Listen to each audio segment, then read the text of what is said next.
We are going to take it. By any means necessary, we're actively prepared to take it. These were the sentiments echoed by Donald Trump apropos Greenland. What started as a leaked remark reported by the Wall Street Journal, an idea that the mainstream media initially dismissed as a senile aberration or a real estate mogul's absurd antic, has rapidly evolved into one of the most far-reaching foreign policy stances of the 21st century. When Trump first floated the idea of purchasing the world's largest island, late-night talk shows had a field day. They mocked the notion of acquiring an entire nation in the modern era. But while pundits were laughing, geopolitical strategists in Beijing and Moscow were not. Vladimir Putin, a man who understands the logic of territorial expansion better than most, publicly stated that this was no surprise. He noted that American interest in Greenland is not a whim, it is a century-old geopolitical imperative. Welcome to Key Finance. Today, we are stripping away the media sensationalism to examine the raw economic and strategic reality of the Arctic. We are going to explain why the United States is willing to employ military force, economic coercion, and diplomatic strong-arming to secure the island of Greenland.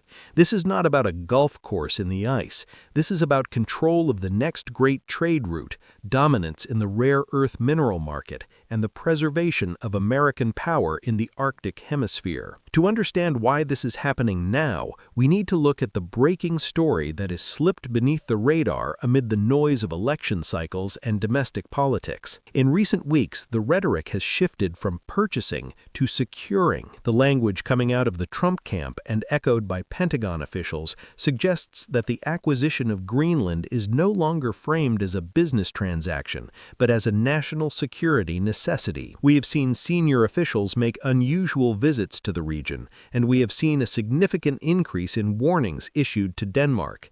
The message is clear. The United States can no longer tolerate a passive European landlord managing the most strategically valuable territory in North America. The media calls it a gaffe. History calls it the Monroe Doctrine. But to understand the future, we must first dig into the past. This story does not begin with Trump. It begins in the 19th century. You have to understand that American interest in Greenland has been a persistent theme in U.S. foreign policy for over 150 years. The same logic that led to the purchase of Alaska in 1867 applies here. When Secretary of State Seward bought Alaska from Russia for $7.2 million, he was ridiculed. They called it Seward's folly. They called it an Arctic wasteland. Today, the economic value of Alaska and its strategic position against Russia make that $7.2 million look like one of the greatest investments in modern history. Seward did not just want Alaska. His correspondence from 1868 explicitly identified Greenland as the next essential step to secure North American frontiers and defend Atlantic access. He saw what few others did. Greenland is the gatekeeper of the Atlantic. However, the political will was not there. The idea went dormant, but it never died. It resurfaced in 1910 when American diplomat Maurice Egan proposed a complex three-way trade. The United States would take Greenland, Denmark would receive American territories in the Philippines, and Germany would gain land in exchange. It was a game of risk played with sovereign nations. The deal failed, but it set a precedent. Greenland was on the market. Fast forward to 1946. World War II had just ended. Europe was in ruins. The United States stood as the only superpower, flush with gold and confidence. President Harry Truman, understanding that the next war would be fought not with tanks in France, but with bombers over the Arctic, made a formal offer. He put $100 million in gold on the table for Greenland. Adjusted for inflation and the relative economic scale of the era, this was a massive sum. The State Department even considered trading oil-rich territory in Alaska to the Danes to sweeten the deal. Denmark rejected the sale, but they conceded something far more important. They allowed the United States to stay. This is where the story shifts from real estate to survival. In 1951, the United States and Denmark signed a defense agreement that effectively turned Greenland into an American military protectorate. The U.S. built Tula Air Base, the northernmost American military installation in the world. For decades, Tula was the only thing standing between American cities and Soviet nuclear annihilation. It housed the early warning radar systems designed to detect Soviet bombers approaching over the pole. So why the urgency now? Why is Trump escalating the rhetoric to the point of unilateral military action? Because the status quo is collapsing. The ice is melting and the sharks are circling.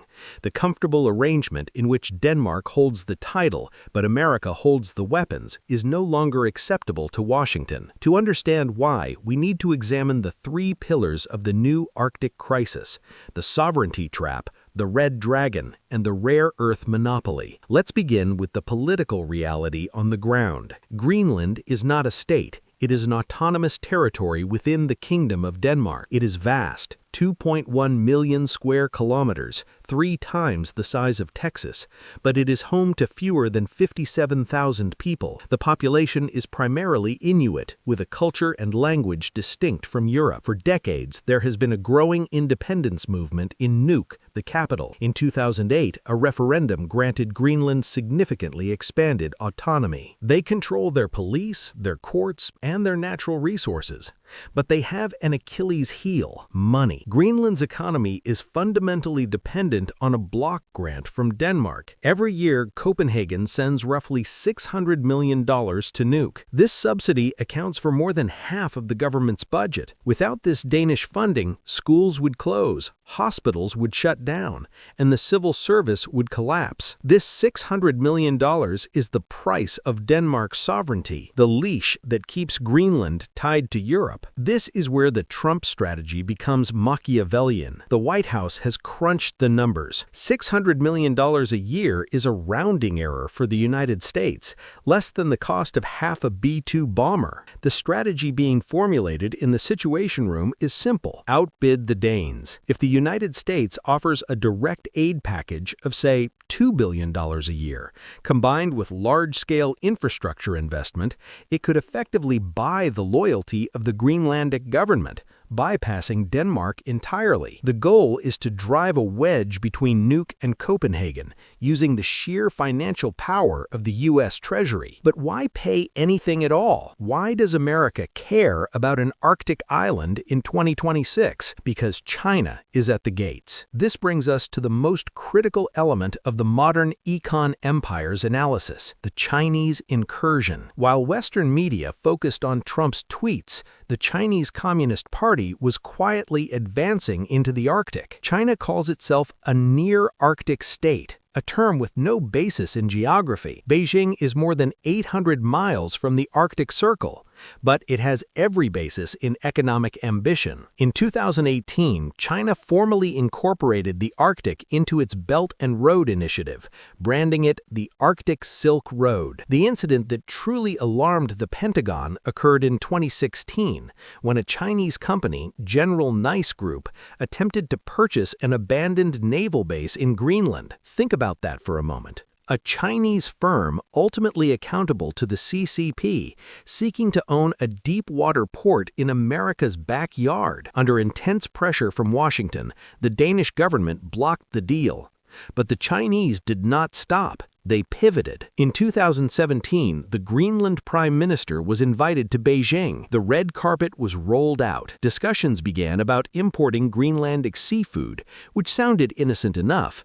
But embedded within the delegation were construction firms and state-owned banks. They proposed a massive project. Greenland would build and finance 3 new international airports in Greenland. This was the classic debt trap model applied to the Arctic. The cost of these airports ran into the hundreds of millions of dollars, a significant share of Greenland's GDP. If Greenland defaulted on the loans, China would effectively own the island's critical infrastructure. It would control the airspace over the North Atlantic. When Jim Mattis, the U.S. Secretary of Defense at the time, learned of this plan, he reportedly told his Danish counterpart that the United States would not allow China to pave runways in the Arctic. Washington pressured Denmark to co-finance the airports in order to keep the Chinese out, but it was a close call. It revealed a sobering reality to American planners. Denmark is too weak to hold the line. Copenhagen lacks both the financial muscle and the strategic will to confront a rising China. If the United States does not step in and assume direct control, Greenland will eventually fall into Beijing's economic orbit simply because China is willing to write checks that Denmark is not. But Chinese interest is not limited to airports or air routes. It is about what lies beneath the ice. And this is where the numbers become staggering. We are standing on the brink of the green transition. The global economy is shifting from hydrocarbons to electrification. We are moving toward electric vehicles, wind turbines, and advanced fighter jets. All of these technologies require one thing: rare earth elements: neodymium, dysprosium, terbium. These are the vitamins of modern industry. You cannot build an F-35 fighter jet without them. You cannot build a Tesla without them. At present, China controls roughly 80 to 90% of global rare earth processing. It holds a chokehold on the American supply chain. If Beijing were to cut off exports, the U.S. defense industry would grind to a halt. Greenland is the solution. Geologists estimate that Greenland holds one of the largest untapped deposits of rare earth metals on Earth. The Kwanfeld deposit alone is estimated to contain over 100 million tons of ore, with enough rare earths to satisfy global demand for decades. And it's not just rare earths. The U.S. Geological Survey estimates that Greenland's offshore areas contain 17.5 billion barrels of undiscovered oil and 148 trillion cubic feet of natural gas. Put a price tag on this. One study valued Greenland's accessible minerals at nearly $200 billion. The combined estimated value of its oil, gas, and mineral resources could exceed $4 trillion. Against these figures, Denmark's $600 million annual subsidy looks insignificant. This explains why Trump views Greenland as an acquisition. From an econ empire's perspective, buying Greenland is like buying Amazon stock in 1997, an asset undervalued only because it's buried under ice, and that ice is melting. And the melting ice brings us to the third driver of urgency: shipping lanes. Climate change is reshaping global trade. As the Arctic ice cap recedes, two major maritime routes are opening up: the Northwest Passage across Canada and Greenland, and the Arctic Sea Route along Russia's coast. These routes are the Suez Canals of the 21st century.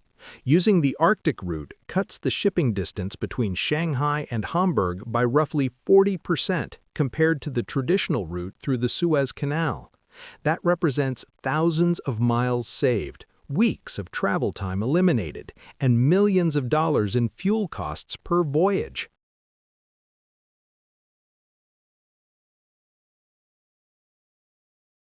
Whoever controls Greenland controls the eastern gateway to the Northwest Passage. If the United States controls Greenland, the Arctic Ocean effectively becomes an American lake. If China or Russia establishes a foothold there, the Arctic becomes a contested war zone. Russia is already moving. Vladimir Putin has militarized the Arctic at a pace that has alarmed NATO. Moscow has refurbished dozens of Soviet-era bases, deployed S-400 missile systems, and built a fleet of nuclear-powered icebreakers that dwarfs the American fleet. Russia considers the Arctic Sea Route to be its internal waters. It charges tolls and demands that foreign vessels take on Russian pilots. In this context, Greenland is the floating aircraft carrier the United States needs to project power back at Russia. Trump's recent threats to use military force if necessary are as much a signal to Moscow as they are to Copenhagen. It is a reminder that the Monroe Doctrine extends to the North Pole. So how does this actually happen? How does modern capitalism buy or take a territory in the 2020s? The media portrays it as a simple transaction, a check handed from one leader to another. But the reality, as we analyze here at Econ Empires, is far more complex and usually involves a process of suffocation and subversion. The United States cannot simply seize Greenland without shattering the NATO alliance. Denmark is a NATO ally. You cannot bomb a friend. However, you can make them an offer they cannot refuse, and you can make their current position untenable. The strategy now unfolding, hinted at in NBC interviews and recent congressional hearings, is a two-track pressure campaign. Track 1 is the economic appeal to the Greenlandic people. The United States is currently opening a consulate in Nuuk. This is the first step. The State Department is engaging directly with local politicians, bypassing Copenhagen. The message to the Greenlandic people is simple. Denmark holds you back. They treat you like a welfare case. We will treat you like business partners. If the United States offers a compact of free association, similar to those it maintains with Palau or the Marshall Islands, Greenland could become an independent nation in name, but a U.S. protectorate in practice. Washington would assume responsibility for defense and foreign policy, blocking China, and in return, every Greenlandic citizen would receive U.S. residency rights and access to the American economy. The $600 million Danish subsidy would be replaced with American investment in mining and tourism. For a population of just 56,000 people, the inflow of U.S. capital would turn Greenlanders into one of the wealthiest per capita populations on Earth almost overnight. The incentive to vote out Danish rule would be overwhelming. Track 2 is the geopolitical squeeze on Denmark. At the same time, the United States is applying immense pressure on Copenhagen. The message delivered behind closed doors is that Denmark is failing its NATO obligations by underinvesting in Arctic defense. Denmark is leaving the alliance's back door open. Washington insists that if Denmark wants to keep Greenland, it must militarize it. It must buy American fighter jets, American radar systems, and American naval assets to patrol the surrounding waters. This is a trap. Denmark is a small welfare state. It cannot afford a massive military buildup in the Arctic. The cost of defending Greenland against Russian and Chinese incursions would break the Danish social model. The U.S. calculation is that, eventually, the Danish public will look at the cost of holding on to Greenland and decide it is not worth it. Let the Americans have it. This is a hostile takeover in corporate terms applied to a sovereign nation. You make the asset so expensive to hold that the owner is forced to sell. But there is a darker timeline. The rhetoric around unilateral action and refusing to rule out military options points to a scenario in which legal niceties are ignored. If intelligence indicated that China was secretly installing dual-use systems in Greenland, or if Russia moved to base hypersonic missiles in the region, the United States would likely invoke national security and simply occupy the island. This would not be unprecedented. During World War II, when Nazi Germany occupied Denmark, the United States effectively took control of Greenland to prevent it from falling into German hands. The legal justification was that the Danish government in Copenhagen was compromised and could not exercise sovereignty. Today, the argument would be that Denmark is too weak to exercise effective control in the face of Chinese economic aggression. The Trump doctrine here is that sovereignty is not a right, it is a responsibility. If you cannot defend your territory, you don't truly own it. Preparations for this shift are already visible in the federal budget.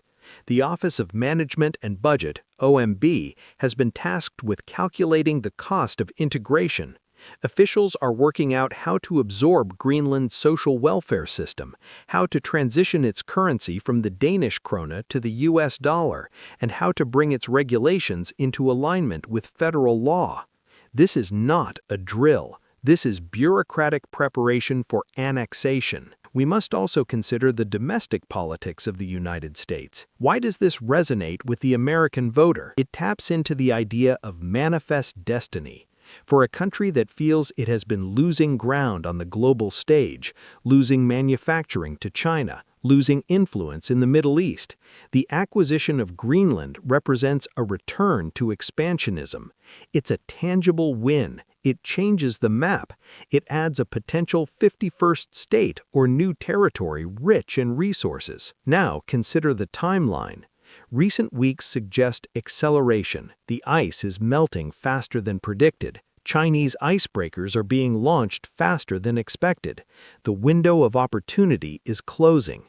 If the United States waits another decade, Greenland may become so economically entangled in Chinese debt that unwinding it would be impossible without conflict. If Washington acts now, it risks a diplomatic crisis with Europe. If it acts later, it risks a direct confrontation with China. The recent visit by the Vice President to Thule Air Base was not merely a photo opportunity, it was a reconnaissance mission. The sharp criticism of Denmark for underinvesting in security was the opening salvo of the negotiation. The strategy Trump alludes to is likely already drafted. So what happens next? Expect to see a referendum in Greenland within the next few years. It will likely be framed as a vote for full independence from Denmark. The United States will fund the independence campaign, covertly or overtly. Once Greenland declares independence, it will quickly sign a defense and economic alliance with the United States, effectively becoming a U.S. territory in all but name. Denmark will protest, the European Union will issue strongly worded statements, but in the world of hard power, Europe has few cards to play. European states depend on the U.S. military for their own security against Russia. They cannot afford to alienate Washington over an icy island that costs them money to maintain. In conclusion, the idea of buying Greenland is one of the most serious geopolitical moves of our time. It represents the convergence of climate change, resource scarcity, and great power competition. The United States sees a future in which the Arctic becomes the Mediterranean of the 21st century, the center of trade and conflict. In that world, Greenland is Gibraltar, the fortress that guards the realm. Donald Trump, love him or hate him, operates on a transactional logic that treats nations as assets and liabilities. To him, Greenland is a distressed asset with enormous upside potential, currently managed by a negligent owner. The hostile takeover is already underway. Lawyers are drafting the paperwork, geologists are surveying the mines, and generals are studying the maps. We are witnessing the expansion of the American frontier in real time. The question is not if it will happen, but when. And when it does, remember that you heard the logic here first. It wasn't about ego, it was about the rare earths in your phone, the shipping lanes for your goods, and the radar that watches the skies. It's the law of the jungle, or in this case, the law of the ice. Thanks for watching Key Finance. If you want to understand the true price of power and the hidden economics of history, make sure to subscribe. We don't just read the news, we follow the money. See you in the next deep dive.